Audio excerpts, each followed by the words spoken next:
Hello दोस्तों, नमस्कार। दोस्तों, यह विजल मिक्सचर कफ सिरप होम्योपैथिक विजल कंपनी का है। जिन लोगों को भी खांसी की शिकायत है, छाती में घबराहट की शिकायत है या कंजेशन लगता है, तो उस कंडीशन में इस कफ सिरप को जो है ज़रूर आप यूज़ करें। जिनको भी ऐसा लगता है कि हमें खांसी बार बार होता है या अचानक में खांसी शुरुआत हो गई, तो उस कंडीशन में भी आप इसे यूज़ कर सकते हैं। यह हर लोगों के लिए बहुत फ़ायदेमंद है, बच्चे हों या जवान हों, सभी लोगों के लिए यह बहुत ही फ़ायदेमंद कफ सिरप है।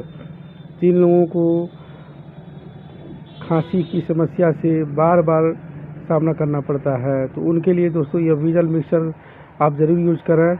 इसको आप 10 ml सुबह, दोपहर, शाम 3 बार यूज़ करें और बच्चों को 5 ml सुबह शाम दें। इसको देने से आप देखेंगे कि बहुत जल्द ही